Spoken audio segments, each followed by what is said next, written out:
Hi hello ಎಲ್ಲರಿಗೂ ನಮಸ್ಕಾರ ರೀ. ಇವತ್ತು ನಾನು ನಿಮಗೆ ಒಗ್ಗರಣೆ ಇಲ್ಲದೇ ಸ್ನ್ಯಾಕ್ ಮಾಡೋದನ್ನು ತೋರಿಸ್ತಾ ಇದ್ದೀನಿ ರೀ ಟೀ ಜೊತೆಗೆ. ಆದರೆ ಏನ್ರಿಪ್ಪ ಈ ಒಗ್ಗರಣೆ ಇಲ್ಲ ಅಂತ ಹೇಳ್ತಿದ್ದಾರೆ, ಬುಗೋಣಿ ಒಳಗೆ ಎಣ್ಣೆ ನೋಡಿದ್ರೆ ಹಾಕ್ತಾಯಿದ್ದಾರೆ ಅಂದ್ಕೊಂಡ್ರೆ, ಈ ಎಣ್ಣೆ ಸ್ವಲ್ಪ ಕಾಯಿಸ್ಕೊಂಡು ಈಗ ನೋಡಿರಿ ಇದು ಉಗ್ಗೆ ಬರ್ತಾ ಇದೆಯಲ್ರಿ, ಈ ಥರ ಒಂಚೂರು ಕಾಯಿಸ್ಕೊಂಡು ಸ್ವಲ್ಪ ಬಿಡೋಣ್ರಿ ಉಗುರು ಬೆಚ್ಚಗಾಗ್ಲಿಕ್ಕೆ. ಅದನ್ನು ಅಲ್ಲಿವರೆಗೆ ನಾವೀಗ ಅದಕ್ಕೆ ಬೇಕಾದಂಥದ್ದು ಉಳ್ಳಾಗಡ್ಡಿ ಮತ್ತು ಮೆಣಸಿನ್ಕಾಯಿ ಟೊಮೆಟೊನ ಹೆಚ್ಕೊಳ್ಳೋಣ ರೀ. ನಾನಿಲ್ಲಿ 4 ಮೆಣಸಿನ್ಕಾಯಿನ ತೊಗೊಂಡಿದ್ದೀನಿ ರೀ. ನೋಡೋಣ ರೀ ಇದ್ರೊಳಗೆ 2 ಬೇಕಾಗುತ್ತೋ ಇನ್ನು 4 ಬೇಕಾಗುತ್ತೋ ಅಂತ ಹೇಳಿಬಿಟ್ಟು. ಯಾಕಂದರೆ ನಾನು ತೊಗೊಂಡಿರೋ ಎಣ್ಣೆ 4 ಟೀ ಸ್ಪೂನಷ್ಟು ಎಣ್ಣೆ ಇದೆ ರೀ ಅದು. ಹಾಗಾಗಿ ಯಾಕಂದರೆ ಇದ್ರೊಳಗೆ ನಾನು ಸ್ವಲ್ಪ ಖಾರನೂ ಬೆರೆಸ್ತೀನಿ, ಹಾಗಾಗಿ ನೋಡ್ಬೇಕು. ನಮ್ದು ಮೆಣಸಿನ್ಕಾಯಿ ಇಷ್ಟೇ ಸಾಕು ನನಗೀಗ. 2 ಹೋಳು ಮಾಡ್ಕೊಂಡಾದ್ಮೇಲೆ ಇಷ್ಟ ಆಗಿದ್ದಾವೆ ಮೆಣಸಿನ್ಕಾಯಿ. ಹಾಗಾಗಿ ಈಗ ಉಳ್ಳಾಗಡ್ಡಿನೂ ಸಹ ಹೆಚ್ಕೊಳ್ತಾ ಇದ್ದೀನಿ ನೋಡಿರಿ. ಉಳ್ಳಾಗಡ್ಡಿ ನೀವು ಸ್ವಲ್ಪ ಸಣ್ಣದಾಗಿನೂ ಹೆಚ್ಕೊಳ್ರಿ, ಒಂದು ಅರ್ಧ ಭಾಗ, ದೊಡ್ಡದಾಗಿ ಒಂದು ಅರ್ಧ ಭಾಗನ ಹೆಚ್ಕೊಳ್ರಿ. ಅಂದರೆ ತಿನ್ಲಿಕ್ಕೆ ಚೆನ್ನಾಗಿ ಅನ್ಸುತ್ತೆ ರೀ ತಿನ್ನುವಾಗ. ಅಲ್ಲಲ್ಲಿ ಉಳ್ಳಾಗಡ್ಡಿ ನೀವು ಹೆಚ್ಚಾಗಿ ಹಾಕ್ಕೊಂಡ್ರೂ ಇನ್ನೂ ಸರಿಯಾಗಿರಿ. ನೀವು ನೋಡಿಕೊಂಡು ಹಾಕ್ಕೊಳ್ರಿ ಉಳ್ಳಾಗಡ್ಡಿನ. ನಿಮ್ಗೆ ಇಷ್ಟ ಆಗಿತ್ತಂದ್ರೆ ಜಾಸ್ತಿನೇ ಹಾಕ್ಕೊಳ್ರಿ. ಉಳ್ಳಾಗಡ್ಡಿ ಇದ್ದಷ್ಟು ಸರಿಯಾಗಿರಿ. ಇದಕ್ಕೆ ಈ ಥರ ಒಂದು ಅರ್ಧ ಭಾಗನ ದಪ್ಪಾಗಿ ಹೆಚ್ಕೊಂಡು ಅರ್ಧ ಭಾಗನ ತೆಳುವಾಗಿ ಹೆಚ್ಕೊಳ್ರಿ. ಈಗ ನೋಡಿರಿ ನನ್ನ ಟೊಮೆಟೊನೂ ಸಹ ಅದೇ ರೀತಿ ಒಳಗೆ ಅರ್ಧ ಭಾಗ ದೊಡ್ಡದಾಗಿ ಹೆಚ್ಕೊಂಡು ಅರ್ಧ ಭಾಗ ಸಣ್ಣದಾಗಿ ಹೆಚ್ಕೊಳ್ತಾ ಇದ್ದೀನಿ. ಈಗೆಲ್ಲ ಇವೆಲ್ಲ ಹೆಚ್ಕೊಂಡಿರುವಂಥದ್ದನ್ನು ನಾನೀಗ ಆಗಲೇ ಕಾಸ್ಕೊಂಡಿದ್ನಲ್ರಿ ಎಣ್ಣೆನ, ಅದ್ರೊಳಗೆ ಹಾಕ್ತೀನಿ ನೋಡಿರಿ.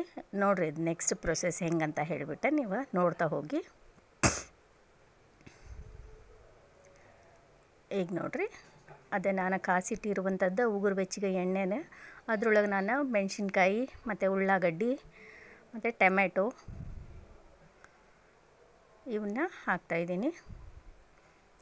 ಇದಾದ ಮೇಲೆ ಇದಕ್ಕೆ ನಾನು ಸ್ವಲ್ಪ ಮಸಾಲೆಗಳನ್ನು ಹಾಕ್ಕೊಳ್ತೀನಿ ನೋಡಿರಿ. ಅದೇನಂತ ಹೇಳಿ ನೋಡ್ತಾ ಹೋಗ್ರಿ.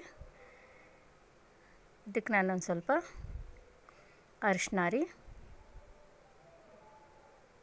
ಅರ್ಧ ಟೀ ಸ್ಪೂನಷ್ಟು ಅರಿಶಿನ ಹಾಕ್ಕೊಂಡೇನಿ ರೀ.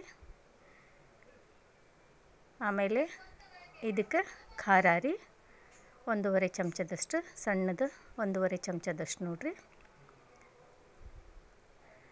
ಇದಕ್ಕೆ ನೀವು ಮಸಾಲೆ ಖಾರ ಬಳಸಬೇಡ್ರಿ, ಇದೇ ಥರದ್ದು ಪ್ಲೇನ್ ಖಾರನ ಬಳಸ್ರಿ. ಸ್ವಲ್ಪ ರುಚಿಗೆ ತಕ್ಕಷ್ಟು ಉಪ್ಪು ಹಾಕ್ಕೊಂಡಿನಿ ನೋಡಿರಿ ನಾನು. ನೀವು ನೋಡ್ಕೊಂಡು ಹಾಕ್ಕೊಳ್ರಿ, ರುಚಿ ನೋಡಿಕೊಂಡು. ಆಮೇಲೆ ಚಾಟ್ ಮಸಾಲ ಸ್ವಲ್ಪ,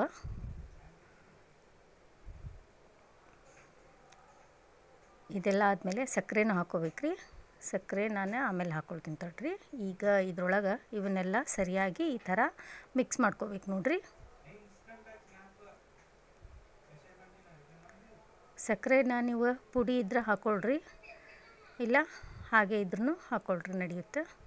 ಬೇಕಂದ್ರೆ ಹಾಕ್ಕೊಳ್ರಿ, ಇಲ್ಲಾಂದ್ರೆ ಇಲ್ಲ. ಈಗ ನಾನು ಅದೆಲ್ಲ ಕಲಸಿದಾದ್ಮೇಲೆ ಚುಮ್ಮುರಿನ ನೋಡ್ಬಿಟ್ಟು ಹಾಕ್ಕೊಳ್ತಾ ಇದ್ದೀನಿ ನೋಡಿರಿ, ಎಷ್ಟು ಹಿಡಿಯುತ್ತೆ ಅಂತ ಹೇಳಿಬಿಟ್ಟು. ಈಗ ನಾನು ಒಂದು ಪ್ಲೇಟ್ನಷ್ಟು ಚುರುಮುರಿ ತೊಗೊಂಡಿದ್ದೀನಿ ನೋಡಿರಿ. ಅದನ್ನು ಸರಿಯಾಗಿ ಈ ಥರ ಕಲಿಸ್ತಾ ಹೋಗ್ರಿ. ಆ ಮಸಾಲೆ ಎಲ್ಲ ಚುರುಮುರಿಗೂ ಹತ್ಬೇಕು ನೋಡಿರಿ, ಆ ಥರ ಕಲಿಸ್ತಾ ಹೋಗ್ರಿ. ನೀವು ಸ್ಪೂನ್ಗಿಂತ ಕೈಯಿಂದನೇ ಚೆನ್ನಾಗಿ ಹತ್ತುತ್ರಿ ಎಲ್ಲ ಥರದ ಮಸಾಲೆಗಳನ್ನು. ವೆರೈಟಿ ಟೈಪ್ ಚುರುಮುರಿ ಮಾಡ್ತಾರಲ್ರಿ, ವೆರೈಟಿಯಾಗಿ, ಅದರೊಳಗೆ ಇದು ಒಂದು ನೋಡಿರಿ ವೆರೈಟಿ ಚುರುಮುರಿದ. ಸೂಪರ್ ಆಗಿರುತ್ತೆ ರೀ ಈ ಥರ ಟೇಸ್ಟ್. ನೋಡಿರಿ ನೀವು ಈ ಥರ ಮಾಡಿಬಿಟ್ಟು. ಇದಕ್ಕೆ ನನಗೆ ಸ್ವಲ್ಪ ಇನ್ನೂ ಒಂಚೂರು ಚುರುಮುರಿ ಹಿಡಿಯುತ್ತೆ ಅನ್ಸುತ್ತೆ ರೀ, ಹಾಗಾಗಿ ಇನ್ನೊಂದು ಸ್ವಲ್ಪ ಚುರುಮುರಿನ ಹಾಕಿ ಕಲಿಸ್ತೀನಿ ನೋಡಿರಿ ಇದಕ್ಕೆ. ಈ ವಿಡಿಯೋ ನಿಮಗೆ ಇಷ್ಟ ಆಕೈತಂದ್ರೆ ಲೈಕ್ ಮಾಡಿರಿ, ಶೇರ್ ಮಾಡಿರಿ, ಕಮೆಂಟ್ ಮಾಡಿರಿ, ಸಬ್ಸ್ಕ್ರೈಬ್ ಮಾಡಿಕೊಡ್ರಿ. ನಾನು ಟೇಸ್ಟ್ ನೋಡಿದೆ ರೀ, ಸ್ವಲ್ಪ ಎಲ್ಲ ಕರೆಕ್ಟಾಗಿದೆ ರೀ. ಚೂರು ಇನ್ನೊಂದು ಸ್ವಲ್ಪ ಚುರುಮುರಿ ಹಾಕ್ಬೇಕು ನೋಡಿರಿ ಇದಕ್ಕೆ.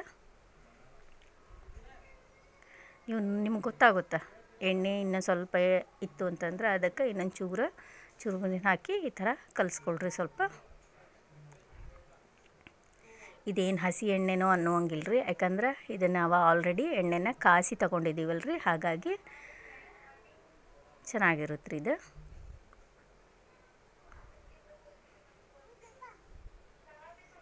ನೋಡಿರಿ ನೀವು ಈ ಥರ ಮಾಡ್ಕೊಂಡು ಒಂದು ಸಲ ತುಂಬ ಟೇಸ್ಟಿಯಾಗಿರುತ್ತೆ ರೀ. ಟೀ ಜೊತೆಗೆ ಝಟ್ಪಟ್ ಅಂತ ರೆಡಿ ಆಗುತ್ತೆ ರೀ. ಇದರೊಳಗೆ ಯಾವ ಥರದ ಜಂಜಾಟಿಲ್ಲ ರೀ. 5 ನಿಮಿಷದಲ್ಲೇ ಮಾಡ್ಕೋಬೋದ್ರಿ ಇದನ್ನು ನೀವು. ಈಗ ಇದ್ರ ಮೇಲೆ ಸ್ವಲ್ಪ ಶೇವ್ ಉದುರಿಸ್ಕೊಂಡು ಶೇವನ್ನು ಎಲ್ಲ ಹಾಕಿ ಈ ಥರ ಪ್ಲೇಟ್ ಒಳಗೆ ಶೇವ್ ಹಾಕಿ ಇದ್ರ ಮೇಲೆ ಸ್ವಲ್ಪ ಸಣ್ಣದಾಗಿ ಕಟ್ ಮಾಡಿಕೊಂಡು ಕೊತ್ತಂಬರಿನೂ ಹಾಕ್ಕೊಳ್ರಿ. ನಿಮಗೆ ಬೇಕಂದ್ರೆ ಹಸಿ ಉಳ್ಳಾಗಡ್ಡಿನೂ ಮೇಲೆ ಇದ್ರ ಮೇಲೆ ಹಾಕ್ಕೊಳ್ಬೋದು ಇನ್ನಷ್ಟು. ಈಗ ನೋಡಿರಿ ಏನು ಮಸ್ತ್ ಕಾಣಾಕತ್ತದಲ್ರಿ ನಮ್ದು ಚುಮ್ಮರಿ ಪ್ಲೇಟ. ತಿನ್ನಲಿಕ್ಕೂ ಅಷ್ಟೇ ಟೇಸ್ಟಿಯಾಗಿದೆ ರೀ. ಈ ಥರ ನೀವು ಒಂದು ಸಲ ಮಾಡ್ಕೊಂಡು ನೋಡಿರಿ, ನಿಮಗೂ ಮಸ್ತ್ ಟೇಸ್ಟಿ ಅನಿಸುತ್ತೆ. ಇದೇ ಥರದ ವಿಡಿಯೋದೊಂದಿಗೆ ಮತ್ತೆ ಭೇಟಿ ಆಗ್ತೀನಿ. ಅಲ್ಲಿವರೆಗೂ ವಿಡಿಯೋ ನೋಡೋದಕ್ಕಾಗಿ ಎಲ್ಲರಿಗೂ ಧನ್ಯವಾದಗಳು ಹಾಗೂ ನಮಸ್ಕಾರ.